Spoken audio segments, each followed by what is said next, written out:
আমরা অনেক সময় চিন্তা করি যে ওর সাথে আমার সম্পর্ক রেখে কি লাভ? এই লাভ খোঁজাটা আমি মনে করি খুবই ক্ষতিকর।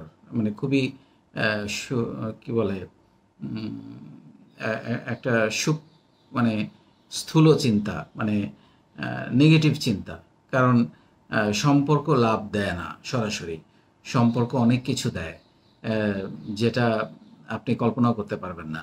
সম্পর্ক আনন্দ দেয়, সম্পর্ক ভালোবাসা দেয়, সম্পর্ক সম্মান দেয়, সম্পর্ক আপনাকে খুশি রাখে, অ্যা আপনাকে অ্যাপ্রিশিয়েট করে। হ্যাঁ, আবার নেগেটিভ দিকগুলোও আছে। কিন্তু সেগুলো আমি মনে করি যদি সম্পর্ক রাখতে জানে সেগুলো অনেক কম। যেমন ধরেন আমি এই এই আজকের আলোচনাটা যে নিজের সাথে কেন আপনি কথা বলবেন এই বিষয়টা নিয়ে, যে সুন্দর সম্পর্ক সবকিছু সহজ করে দেয়। তখন দেখবেন যে ছোট, ছোট ভুলগুলো বা ছোট, ছোট বিষয়গুলো আ মানুষ বা আপনার যার সাথে সম্পর্ক তিনি ইগনোর করেন বা এড়িয়ে যান। এগুলোকে উনি কাউন্ট করেন না। কারণ হচ্ছে সম্পর্ক, আপনার সাথে যে তার ভালো সম্পর্ক। তো আমরা আসলে আমরা যদি একদম প্রফেশনাল লাইফে আসি, কাজের লাইফ, আপনি হয়তো চাকরি করেন বা ব্যবসা করেন। সেখানে আপনার কলিগদের সাথে, যেমন চাকরিতে আমি অনেককে বলতে শুনেছি, ছেলে-মেয়ে উভয়ই প্র প্রফেশনে চাকরিতে একটা প্রফেশনাল জেলাসি থাকে। আমি যখন চাকরি করেছি তখনও ছিল, এখনো আছে। এটা আজীবন থাকবে। এমনি মুখে, মুখে ভালো হলেও কারো যদি প্রমোশন হয়, কারো যদি বেতন বাড়ে, কাউকে যদি এমডি সাহেব একটু বেশি অ্যা সুবিধা দেন, এটা নিয়ে নানান রকম নেগেটিভ আলোচনা হয়। যোগ্যতার চাইতে অন্য নেগেটিভ দিকগুলোকে বেশি করে দেখা হয়। এটা থাকবে। এটা যুগ, যুগ ধরে ছিল, এখনো থাকবে। কিন্তু আপনার সাথে যদি ওই মানুষগুলোর সম্পর্কটা সুন্দর থাকে, তাহলে কিন্তু তারা এটা অ্যা ইগনোর করবে। একটু কম বলার চেষ্টা করবে। ২-১ জন বলবে, কিন্তু সবাই বলবে না। তো সম্পর্কটা খুব গুরুত্বপূর্ণ। অনেকেই মনে করেন যে, "আরে আমি তো আমাকে তো এমডি পছন্দ করে। এমডি আমার কাজ পছন্দ করে। আ সো আমার আর অন্যর সাথে অ্যা সালাম দেয়া, সম্পর্ক রাখা বা একটু কথা বলা বা একটু আ চা খাওয়ার দরকার কি? আমার তো কাউকে পাত্তা দেওয়ার দরকার নেই।" এই অ্যাটিটিউডটা খুবই ভয়ংকর। কারণ আমরা আসলে একটা টিম।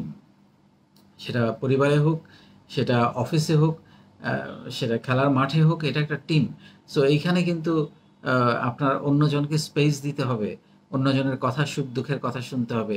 কারো বাচ্চাটা কালকে অসুস্থ, আপনি অফিসে গিয়ে ডেফিনিটলি পরের দিন খোঁজ নিবেন যে তোমার বাচ্চাটা কেমন আছে এখন। আ সো এইগুলো এ এ মানে এই জিনিসগুলো সম্পর্ককে বৃদ্ধি করে, শানিত করে, শক্তিশালী করে। সো এই জিনিসগুলো আমরা অনেক সময় আ আ আ কথাই বলি না। মানে ওর সাথে আমার কথা বলে কি লাভ? আমি তো ম্যানেজার।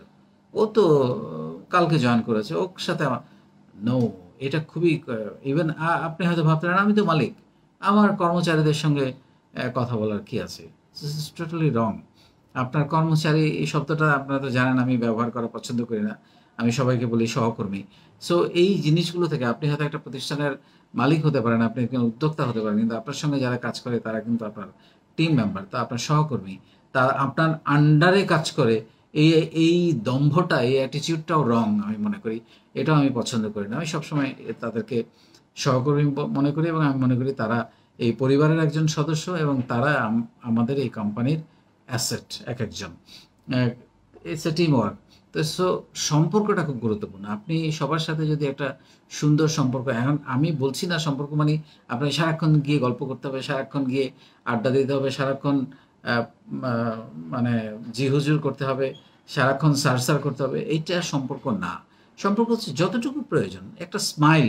আপনি সারাদিনে একটা মানুষকে একবার দেখার পরে একটা স্মাইল দিলেন, এইটাই সারাদিনের কথা কিন্তু হয়ে গেল। আর কিন্তু অতিরিক্ত কোনো কথা বলা লাগে না। সালাম দিয়ে একটা স্মাইল দিলেন। That's it. সে কিন্তু ওইটাই মনে রাখবে যে উনি তো আমাকে দেখে হাসে। তার মানে উনি আমাকে পছন্দ করে, আমাকে ভালোবাসে, আমাকে স্নেহ করে, আমাকে শ্রদ্ধা করে। কিছু একটা তো আছে। সো এই জিনিসটা এখন আপনার সাথে সম্পর্কটা যদি খারাপ হয়, তখন আপনার দোষ। ও কেমন করে হাঁটে, এ দেখো কি পরে এসছে, তারপরে কথা জানে না, ম্যানার জানে না, কার সাথে কিভাবে কি কথা বলতে হয়, সবার সাথে হালকা হয়ে যায়। মানে আপনি হয়তো খুবই চমৎকার একজন পার্সোনালিটি সম্পন্ন মানুষ, আপনাকেও হালকা বানিয়ে দেবে। তো সো এই জিনিসগুলো যদি আমরা মাথায় রাখি যে সবার সাথে একটা সুসম্পর্ক, প্রফেশনাল সম্পর্ক রাখতে গিয়ে যতটুকু তার সাথে আমার কেয়ারিং অ্যাটিটিউড থাকা দরকার সেটা যদি আমরা রাখি, এবং এটা কিন্তু একই সঙ্গে সংসারেও প্রযোজ্য। আপনি সংসারেও যদি সম্পর্কগুলো আপনার ওয়াইফের সাথে বা আপনার হাজব্যান্ডের সাথে বা আপনার ভাই বোনদের সাথে, বাবা মার সাথে, এই সম্পর্কগুলোতে যদি আপনি কেয়ারিংটা না থাকে, সম্পর্কগুলোতে যদি সৌন্দর্য না থাকে, সম্পর্কগুলোতে যদি ভালোবাসা না থাকে, তাহলে সেখানে আপনার ওই যে দোষ ধরা খুবই স্বাভাবিক। হ্যাঁ, তুমি আমাকে সময় দাও না, অথচ কেন সময় দেয় না এটা কিন্তু সে জানে। কিন্তু আপনি যে ওই যে কথা বলেন না, কমিউনিকেশন, আপনি যে তাকে একটু যতক্ষণ থাকেন ওই টাইমটা যদি কোয়ালিটি টাইম দেন, আর বাকিটা যদি আপনি বুঝাইতে পারেন যে আমাদের সবার সুখের জন্য, ক্যারিয়ারের জন্য আমি এখন অতিরিক্ত বেশি কষ্ট করছি, পরিশ্রম করছি, এটা আপনি বুঝিয়ে বলেন নাই কখনো, তাহলে সংসার জীবন বলেন আর প্রফেশনাল লাইফ বলেন বা ওয়ার্কিং লাইফ বলেন, সব জায়গাতেই সম্পর্ক কলিগদের সঙ্গে, পরিবারের সঙ্গে, উপরে নিচে সব দিকে একটা সম্পর্ক তৈরি করা, সম্পর্ক রাখা, এটা খুবই গুরুত্বপূর্ণ, এবং এটা আপনাকে কিন্তু অনেক দূরে এগিয়ে নিয়ে যাবে। কারণ আপনার যদি কোনো কারণে একবার মনটা খারাপ করে দিতে পারে, এটা কিন্তু অনেকের একটা চেষ্টা থাকে, যারা বেশি করে নেগেটিভ মানুষ, যে ওর মনটা খারাপ করে দিলে তো ও আজকে আর কাজ করবে না, এক্স্যাক্টলি ওই কাজটাই সেই করে, এবং আপনি কিন্তু ওই ফাঁদেই পা দিলেন। সো এটা করা যাবে না।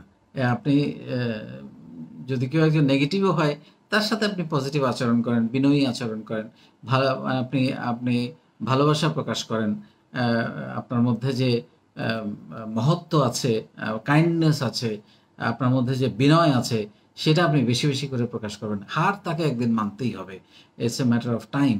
অনেকে হয়তো বলেন যে বিনয় হচ্ছে, অনেকে দুর্বলতা ভাবে, ভাবুক। আমার যে আচরণ, আমার যে পার্সোনালিটি, আমার যে শিক্ষা, আমার যে মূল্যবোধ, আমি তো সেখান থেকে আরেকজন কি ভাবলো সেটার জন্য সরে যেতে পারি না। আমি আমার বিনয় নিয়ে থাকবো। আমি মানুষকে ভালোবাসা দিয়ে আমি মানুষকে অর্জন করব, কাছে টানবো, তাদের সাথে কাজ করব সুসম্পর্ক রেখে। এই জায়গাগুলো যদি তৈরি করা যায়, আমার মনে হয় যে জীবন অনেক সুন্দর, এবং আমরা মানে প্রতিদিন কোনো একটা কারণে, ছোট ছোট কারণে মন খারাপ থেকে আপনি বেঁচে যেতে পারেন, শুধুমাত্র সম্পর্কটা যদি সুন্দর থাকে। আপনার আশেপাশে সার্কেলের যে মানুষগুলোর সঙ্গে আপনার চলতে হয়, সেই মানুষগুলোর সাথে যদি সম্পর্কটা সুন্দর রাখা যায়, এবং এটা আমি যে বললাম, একটা জিনিস খুব বেশি কষ্ট করতে হয় না। আপনি একটা স্মাইল দিলেন একজনকে দেখে, দ্যাটস ইট। মুখে কথা বলা লাগে না, তাতেই কিন্তু আপনার অনেক কথা বলা হয়ে যায়। সো ডু ইট, প্রত্যেক ক্ষেত্রে, ব্যক্তি জীবনে, পারিবারিক জীবনে, প্রফেশনাল লাইফে, চাকরি হোক, ব্যবসা হোক, আপনি উদ্যোক্তা হন, প্রত্যেকটা জায়গায় আপনি যাদের সঙ্গে প্রতিনিয়ত উঠা বসা করেন, চলাফেরা করেন, তাদের সঙ্গে সম্পর্কটা সুন্দর রাখার চেষ্টা করুন, এবং পৃথিবীর সব কিছু জয় করা যায় ভালোবাসা এবং বিনয় দিয়ে, এবং স্যাক্রিফাইস করে। আর স্যাক্রিফাইস সেই করতে পারে যে নেতা হতে পারে, লিডার হতে পারে। সো আমি তো আসলে বাংলাদেশে লাখো লিডার তৈরি করতে চাই। এটাই হচ্ছে আমার স্বপ্ন, যাতে করে তাদের মধ্যে একটা ত্যাগী মানসিকতা তৈরি হয়, একটা মানবিক মানসিকতা তৈরি হয়, একটা সাহসী মানসিকতা তৈরি হয়, যেটা একদিন বাংলাদেশকে বদলে দেবে।